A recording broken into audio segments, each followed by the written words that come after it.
Thanks for staying up later. Our guest tonight is ABC's H. Jeff Greenfield. Now, I'm walking. I make note, yes indeed, he's walking. Me and Ray Handley, I'm out of here. This interview's over. You had to do that, huh? I bring it up because you brought it up yourself in a recent column when Harkin was making a big deal out of George Herbert Walker Bush and J. Danforth Quayle, and now Mario Cuomo seems offended by the use of his first name, and you happen to be H. Jeff Greenfield. Well, I was noting that I thought any politician who made fun of a potential rival's name was courting disaster, because there are millions and millions of people walking around this country with middle names that they don't reveal to their spouses. And as it happens, because of the way I was named, my real first name, legal first name, is Henry, because my grandfather had died before I was born. That is the tradition.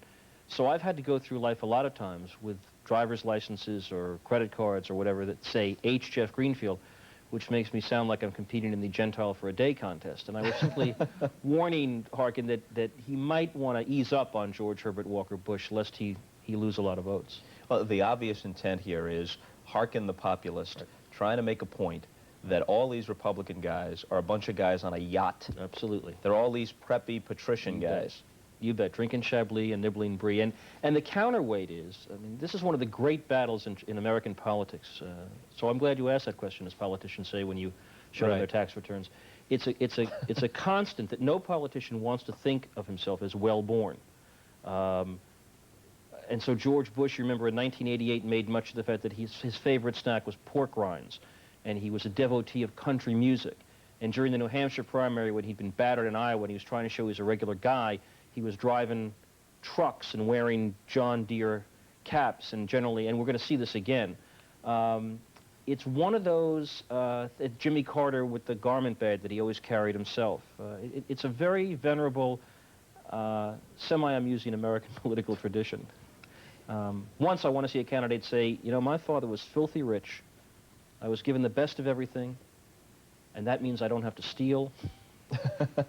It means that I have a good education and can think, but we're not going to see that. What was your take on Mario Cuomo being affronted by Quayle calling him Mario? Well, my own feeling was it showed that he, for all of his skill, and he is one of the most skillful debaters, arguers that there are, he's amazing, is that he hadn't thought this through enough. I mean, the way you handle a thing like that, because it is essentially trivial, is you as the potential candidate never get up and get affronted. Well, if Mario decides to run, it will be a good Democratic primary for campaign first. I can't imagine the Democratic challengers out there to the president are going to just roll over and play dead just because Mario decides to enter the presidential race. You laugh it off, but you find 20 friends of yours with various names to indicate different ethnic groups to get up and pound their chests indignantly. And then when they ask you about it, you say, my concern isn't that Dan Quayle called me Mario. My concern is that the Bush administration has sent tens of millions of working class people into starvation and privation. You want to see that issue out there, but you never want to put it out yourself because it seems testy. If they were deliberately trying to get at ethnicity, that would surprise me because it's stupid. If they were kind of making a clumsy, poor joke, that wouldn't surprise me because they do that all the time. Now, the new wisdom is that Bush, who looked absolutely unbeatable only several months ago, might be taken. It's not 50-50, but neither is it off the board. Do you agree with that, or is that too optimistic for the Democrats? No, because you put it in a safe enough way that it's almost impossible to disagree. You could be a very good political analyst. It's mealy-mouthed enough to, you know... Thank you so much. Worthy of Meet the Press. Well, that's all right. I pride myself on that facility. Well, we're all very proud of you. Thank you. Join the ranks. No, that's what's happened is that Bush has become a competitive race. But Bush has one tremendous asset. He gets to run against the Democratic Party. And in contemporary American politics, by which I mean the last quarter century, the truth is that in any given presidential election, you have to bet on the Republicans. Now, it's complicated. It has to do with the shift to the South to a solid Republican base, the fact that most of the Democratic Party's coalition has fractured. They've moved from the city to the suburbs, Frost Belt to Sun Belt. They've lost a lot of blue-collar voters on social values. The last Democratic president did not do a stellar job on the economy. So they've got a problem in general. And every 4 years, the Democrats say, you know, we got to do this differently. We got to refine our message. And then every 4 years, they seem to run a candidate who gets right into the buzzsaw. So if you're putting money on this, you still have to bet on Bush. But he is definitely beatable. And if I may, he is beatable for the same reason he has always been potentially beatable, which is now the revealed wisdom. He does not have a strong political message. Never did. In your view, who's the most potentially effective Democratic candidate? How about them Jets, Bob? I do need to backtrack on that. I'll tell you this. As of now, the guy who has been getting the rave notices out there, well, actually there are two. Bill Clinton keeps getting the political press to write. He went to a place where they weren't supposed to like him, like the Chicago, Democrats who were old-fashioned, and wowed him with a very detailed message about reform. Tom Harkin is wowing them on the other message, the old-time religion message. Be proud to be a Democrat. Let's get those rich folks. Those two guys have emerged as the people with the most instant, they're striking sparks with an audience. But I think right now Clinton is in the best shape. I refuse to be part of a generation of Americans that celebrates the death of communism abroad with the loss of the American dream here at home. I think the Democratic Party is once again going to run the same fight it ran in '84 between the old-fashioned Democrats, in that case Mondale, and people who are saying the party's got to refine and really radically change its message. Gary Hart seemed to be saying that in '84. And I think Bill Clinton has a much more detailed sense of that. And then it's up to the Democratic Party voters as to which way they go. If Cuomo gets in, he's going to be the traditionalist. He and Harkin will fight for that base. And Bob Kerrey and Paul Tsongas and Bill Clinton will fight for the revisionist base. And you can see how that's going to go. Harkin will accuse Clinton of being a neo-Republican, and Clinton will say, no, you guys are out of date, and that's how it'll go.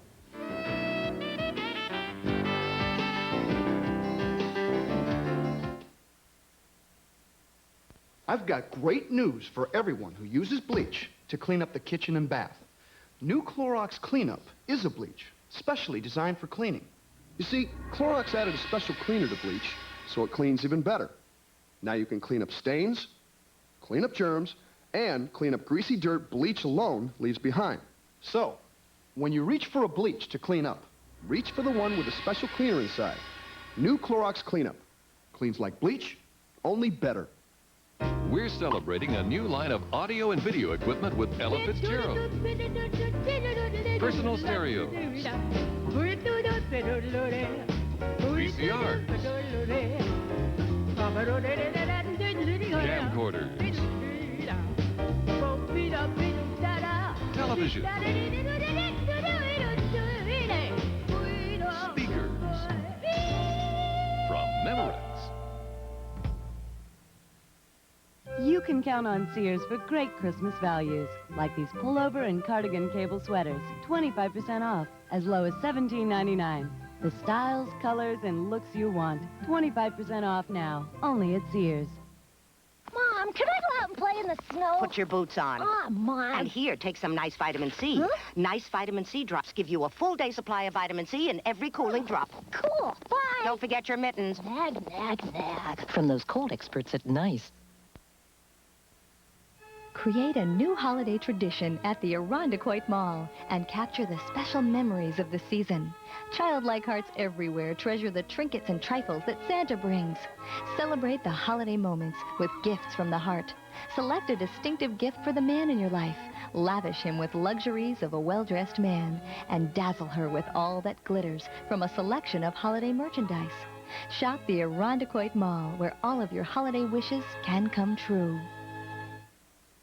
It's almost universally believed that the state of especially national campaigns, local campaigns as well, but especially national campaigns, has never been worse. Right. No real intellectual discussion of the issues, all kinds of attempts to define your opponent in often disingenuous, if not outright dishonest ways. Yeah. How can the media combat that? If these guys aren't going to be upfront themselves, how can the media force them in that direction? Well, you're going to see the answer to that you're going to see attempted answers to that very soon.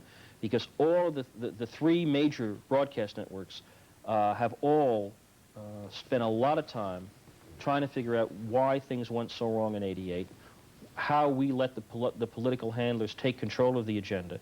And the networks independently have all asserted, and Tim Russert here at NBC has been absolutely outspoken in this, that the networks all plan to try to take the agenda back, to do serious polling, and instead of using the polls to show that, you know, Dithers is leading Smithers by 22 points among left-handed dentists, to say what are the 5 things that are most on the minds of American voters and citizens, and then really probe to see what the candidates have to say or not say about it. It's going to make this campaign year, this is one prediction I'll flat out make, very testy, because people who are used to running campaigns in which they make issues out of whatever they choose to are going to find a much more skeptical press. And I'll predict to you, and you, that you're going to hear a lot of handlers saying, who elected these guys to decide what the issues are? We are the candidates. What should the debate formats be, ideally? Well, I actually have had an idea that I raise every 4 years to widespread indifference. And one of my ideas is that, I mean, I used to be a political handler before I became a virgin. And, you know, these guys know what's coming. I mean, because they're at least as smart as the journalists and probably smarter. They get paid a lot more. And so you can pretty well game out any question that's going to come, you know, Senator, Social Security, blah, blah, blah, all right? And you sort of plug in the tape. So my first idea was to really see how smart these guys were. My plan, this is one of the reasons I will never moderate a debate, was I'd have the candidates, and I'd say, okay, here's a paper, here's a pencil, all right? A train leaves New York at 8 o'clock in the morning going 80 miles an hour. Another train leaves Chicago at noon going 60. When do the two trains meet, and how much should Amtrak be subsidized? Now, to me, that's the kind of question that will force these guys, will actually see how smart they are, at least at math. Nobody likes that idea. However, I do like the notion Didn't we all do that on the Iowa test of basic educational skills? Could be. I also had proposed giving the candidates a Minnesota multiphasic personality inventory, but, you know, that's the test to see if they're not going to do that either. However, would you like to have them, like, do a Rorschach test? Exactly. On national television? Exactly right. What does Live. this blob remind you of? Right. And Jesse Helms would tell us it was a dirty picture. The other thing is, I have more seriously suggested, I'd like to hear these guys answer questions that are not so formal. I mean, not the flip one that I suggested. I'd like to ask these guys, when were they most afraid in their lives? And what did they learn from that? What change in the country in the last 20 years, right off the bat, has been most beneficial, most malignant? Because they rehearse everything. If you ask these guys, what books do you read? And you think you're, breaking through the curtain, they have handlers who tell them what books they should have read.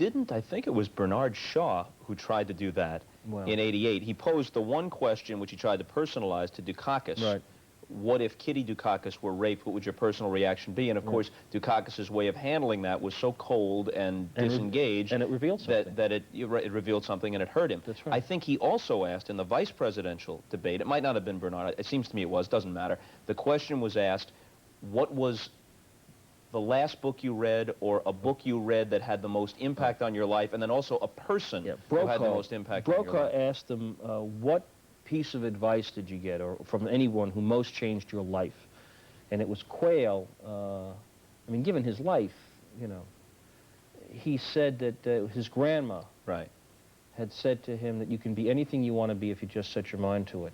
And I was real tempted, because I was the only ABC correspondent there, to tell the audience that I've never forgotten the advice that my grandma gave me, which is it's just as easy to fall in love with a rich girl as a poor girl. But once again, you don't play those games on national television. All right, let me turn the tables on you. I have a list of some of your proposed questions. Oh, okay. I'll ask them of you.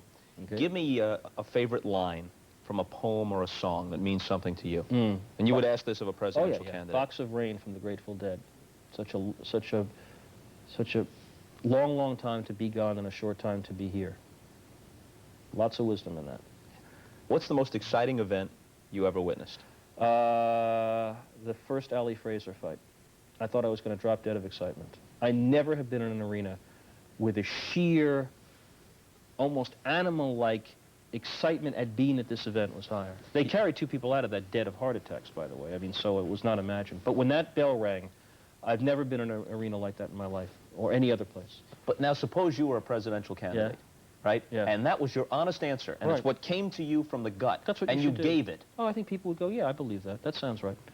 I mean, because one of the biggest mistakes I used, but handlers would say, don't say that. But, that's not presidential enough. That's why the really smart politicians go on home instinct. I mean, for all the criticism about Reagan, he had a great sense of, at some fundamental level, of who he was and what he believed. Now, he took delegation to perhaps an extreme, but he knew. That's why in the 1980 debate, when he said, I'm paying for this microphone, yeah, it was a line Spencer Tracy spoke in State of the Union, but nobody gave him that line. At least I don't think so. I really don't. I think that was Reagan going, yeah, I'm in this moment. I know what I think. Okay, again from the list. When were you most afraid in your life? Well, it's not that interesting. I was momentarily on vacation many years ago, swept away by an undertow in Puerto Rico, and for about 5 or 10 seconds thought I was going to drown. Okay, now I'm the moderator or panelist, however it's set up. The natural follow-up would be, if I'm paying attention, cite for me when you were most afraid, when the danger was not physical. Well, that becomes an even more interesting psychological question. The problem with that is, for a lot of people, it might be intensely personal, too personal to answer honestly, because that's another area. I mean, do you want to talk about a guy who went through a terrible personal tragedy with one of his parents, discovered his father was an alcoholic, or that his mother had done something terrible, and he was? I mean, there's a reasonable ground for saying, well, there are some questions that I might want to know that I shouldn't know. No little cinnamon gum freshens breath longer than Big Red. So kiss a little longer, stay close a little longer, hold tight a little longer, longer with Big Red. That Big Red freshness lasts right through it. Your fresh breath goes on and on. While you chew it, say goodbye a little longer, make it last a little longer. Give your breath long-lasting freshness with Big Red. I'll put you next to Ted. Now, when life turns up the heat, there's Degree antiperspirant. Because it's body heat activated, Degree turns on extra protection when you really need it. Degree, your body heat turns it on. Amana presents a cooktop with amazing quartz halogen burners. They respond at the speed of light, which makes cooking an instant turn-on. Amana. News happens every minute, every hour of every day. News Team 10 is on the job because you want the latest information anytime. News Team 10 is there 24 hours a day with the News Team 10 info line, sponsored by the Rochester Area Talking Phone Book. Call 427-7777, extension 1901 for news, or call extension 1902 for the latest weather. When you need to know anytime, call News Team 10, Rochester's news leader. You say you just can't find the right gift. Well, here's your chance to save when you buy direct from the maker and find the most unique handcrafted gifts anywhere. The traditional Finger Lakes Craftsman Christmas Arts and Crafts Show and Sale at the Dome Arena. That perfect gift that you're looking for is waiting for you. Admission is only $2 for adults and children under 12 admitted free. There's free parking and all displays are on one level. The Finger Lakes Craftsman Christmas Arts and Crafts Show and Sale. The last show before Christmas this weekend at the Dome Arena. Back with Jeff Greenfield of ABC News. You were guest hosting Nightline the night that Nina Totenberg went at it with Alan Simpson. Paul Simon was also a guest on the show, but he wasn't involved in the head-to-head. Well, unfortunately for me, the real excitement took place 200 miles away after the show. It was the Monday night when the Clarence Thomas vote was put off, and we knew we were headed into this really contentious debate. And Nina Totenberg was one of the two reporters who had broken the story, and Alan Simpson on the air, said, you're not an objective and honest reporter about this. What politicians get tired of is bias in reporters. You've been beating the drum on this one almost every day since it started, in the most extraordinary way. Let's not pretend you're objective in here. That just would be absurd. Nina said just as forcefully that she did not appreciate having her objectivity question that she was reporting legitimate news. Senator, you've she came up to me. people. She came up to people and said, Senator, you've attacked me. May I excuse me, respond? I'm not being mean. I'm being truthful. Senator, I have the affidavit. Senator, let me give Nina Totenberg a brief response. Go right ahead. I'd like to get a word in, Jeff. After the break. I too don't want to be the messenger who's blamed. All I do is report.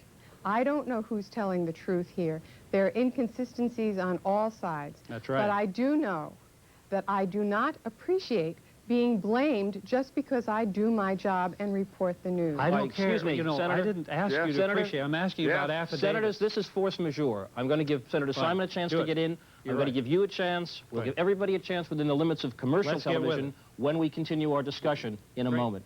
Now, after the show was over, I was in New York, they were in Washington. The two of them went out into the street outside the ABC offices. My understanding is the senator held the door open for Nina Totenberg and in effect said to her, I really meant what I said about that, Nina. And Nina then made several suggestions to the senator. Well, didn't he say subsequently on the Nightline town meeting, she dropped the F-bomb on me 3 or 4 times? I was not personal witness, but I do believe that many references to Anglo-Saxon words were heard in the streets of Washington. Yes, it was not. It was a frank and open exchange of views, as the diplomats say. Yeah, that was a whole period, though, when the whole Clarence Thomas Anita Hill situation was one in which there was more ill will that I can between competing political forces between politicians and the press. I mean, normally there's a level of collegiality here. You fight it out. And this one, I was down in Washington when the vote was going on, and it was bilious. I mean, the exchanges between Ted Kennedy and Arlen Specter, particularly, were really unusual in a place like the Senate, where personal relations are very important to maintain. There was, I think it was a combination of, first of all, the subject matter was really difficult. It's not the sort of thing that politicians are comfortable with. It was really, the sulfur was in the air. What's your take on the coverage to this point of the William Kennedy Smith rape trial? Because it seems to me that in general, the question here is, you have certain issues that come up that, or situations that come up that can illuminate issues. Yeah. And so, therefore, we are interested in them. But there are also individuals involved who have rights and feelings. And I mean, you've hit on something, I hope, and it's important. First of all, while it's a debatable issue, I really regret that NBC News repeatedly, and the New York Times at least once, has chosen to name the alleged victim, because I don't think it advances anything. And I do think that Susan Estrich, you know, who was herself a rape victim and wrote a book about it, is right that this cannot really help. I know the motive is that it's supposed to destigmatize the crime, and I don't question the motives, but I think it's the wrong judgment. So I might as well get Brokaw and Mike Gardner angry with me. Why not? More generally, I think the argument about the press that it's covering this as a reason to throw light on an important social issue is rank hypocrisy. I don't believe it for a minute. They are covering this because it is a powerful, rich, controversial family enmeshed in a scandal that has, in one way or another, sex at the center. That's it. That's it. Now, I know what we say. When Donald and Ivana separate and Nightline covers it, we don't cover that because that's gamey. No, sir, we cover prenuptial agreements and its importance in 20th century America. Not. No, not on this one. We're hypocrites. When you throw in a thing like "not," which is from Wayne's World, and I guess now is into popular usage, it brings up something interesting about you, which is you're a guy who can make a reference to Homie the Clown, or Wayne's World, or rock music, you bet, which sets you apart to some extent from most of your colleagues. Well, I mean, I'm not saying it's your greatest badge of honor, but it is an interesting distinction. Listen, it's that I was immersed. I mean, some people, you know, like to talk about, well, I like to study the popular culture because it tells me about America. I grew up as a rock and roll fiend. I went to every Brooklyn Paramount show that I could afford. My first time I ever had my picture in the paper, it was in a mob in 1958 trying to get into the New York Paramount for Alan Freed's rock and roll show. I loved the stuff. I grew up on television. The reason I quote Homie the Clown is I think it's one of the funniest characters I've seen on television. In fact, if I may, I was fantasizing. I started out as a speechwriter, many years ago, and I was thinking if I were writing the acceptance speech for the Democratic candidate, I would work that line in my acceptance speech.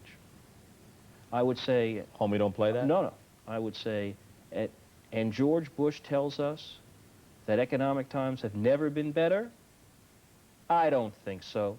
That would be the motif that I would use in that speech, and by the end of it, I would hope, if the speech were good enough, that I'd have the whole crowd chanting it, and 2 days later, I'd want to see 1 million buttons saying, I don't think so. I would pick that up as the line to kind of, it's readily understandable. It's like Bush using read my lips. It's out of the popular culture. It's like, People where's the get beef? it. Where's the beef that Mondale did? Absolutely.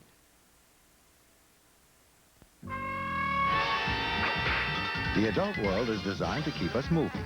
And while this may make us more efficient, it's not exactly a party. Luckily, technology has produced a cure. It's called a Game Boy, the personal game-playing system from Nintendo, with lots of sports, action, and puzzle games to choose from. And it comes with a puzzle game Tetris. It could change your outlook. I'm sorry, sir. Your flight's been delayed. Cool. Game Boy by Nintendo. Have you had your fun today? Does the sniffling and sneezing that's keeping you up at night tell you your cold pill isn't doing all it should? Does your coughing and sore throat give you the feeling those tiny time pills aren't so advanced? Then it's time to try the new NyQuil Liquid Cap. It has the relief you expect of liquid medicines for coughs and sore throats, plus relief for sneezing and congestion. The Vicks NyQuil Liquid Cap, the very first nighttime sniffling, sneezing, coughing, aching, sore throat fever so you can rest. Liquid Cap. The good news is, I just got engaged to the most incredible girl I've ever met. The bad news? Her father. Drive carefully. And don't forget to fasten your condom. Seatbelt! Seatbelt. Father of the Bride. The big day is coming to theaters December 20th, rated PG. You can count on Sears for great Christmas values. This compact LXI camcorder is only $5.99 and records beautifully, even in candlelight. All for just $16 a month. Only at Sears Brand Central, now. Create a new holiday tradition at the Irondequoit Mall and capture the special memories of the season. Childlike hearts everywhere treasure the trinkets and trifles that Santa brings. Celebrate the holiday moments with gifts from the heart. Select a distinctive gift for the man in your life. Lavish him with luxuries of a well-dressed man and dazzle her with all that glitters from a selection of holiday merchandise. Shop the Irondequoit Mall, where all of your holiday wishes can come true. Our thanks to Jeff Greenfield for this return visit. This is even later than people usually see you. This is a whole new constituency for you. Yeah, I usually come up between sermonette and nurses in bondage. So you're even later than that, so. Well, if you have a remote control, it's possible you can see our show and both of those, and then it would be a full night for all of us, Absolutely. wouldn't it? See you later.